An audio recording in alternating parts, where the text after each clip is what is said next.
Hi, this is Carl again, and this is part 2 of the discussion about a method which teachers and native speakers of modern foreign language can use with learners or non-native speakers of a modern foreign language to enable the students or the learners in question to be involved in a dialogue whereby they can understand what is being said back to them due to the fact that the speech is paced, it's given at a speed with which the learner in question can cope, and also given the fact that the speech is articulated clearly. All these factors enable any two-way dialogue or conversation between a native speaker and a non-native speaker of the modern foreign language to take place freely, easily, and in such a way that the learner of the modern foreign language can understand what is being said and is not under any pressure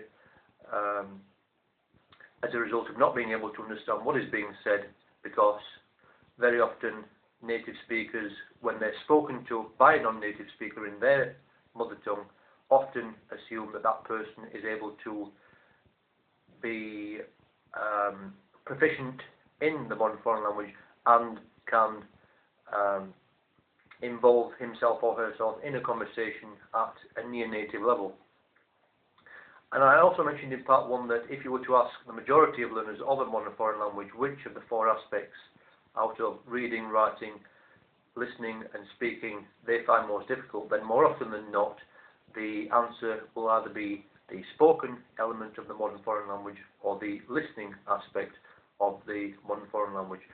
And where the listening aspect of the language is concerned, the main reason or reasons for that particular answer are the reasons which I've just given.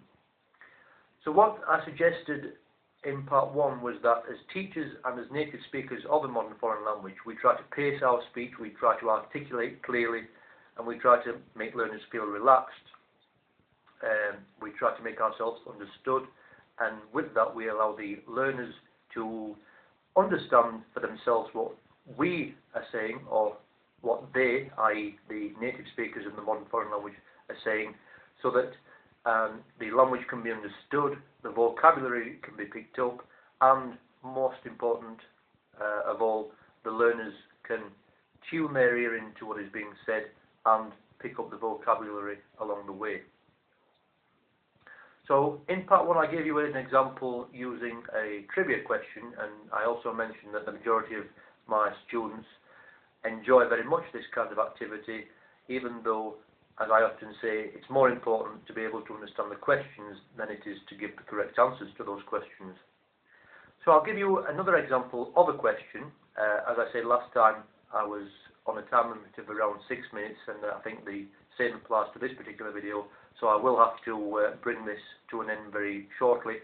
So just one more example of a question whereby I give you any number of words within a string of words, and usually a maximum number, as many words as possible, which can be used within that string so that the learner has enough vocabulary to be able to understand what is being said in the target language and also in the English translation. So here's one more question. ¿Qué ensalada?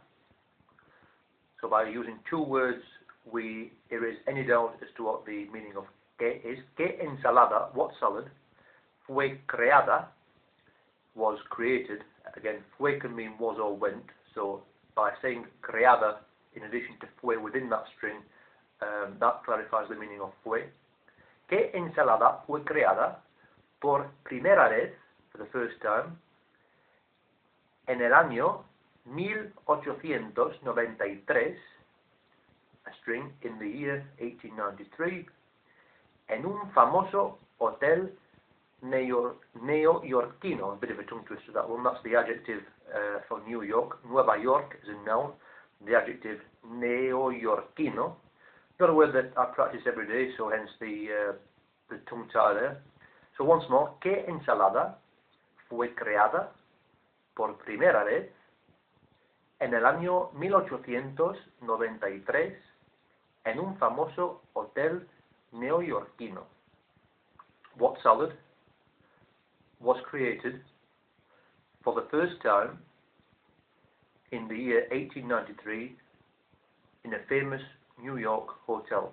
And then by repeating once more the question in full, the learner is able to hear once more the vocabulary and get the overall meaning of the question. ¿Qué ensalada fue creada por primera vez en el año 1893 en un famoso hotel neoyorquino? The answer, the Waldorf salad.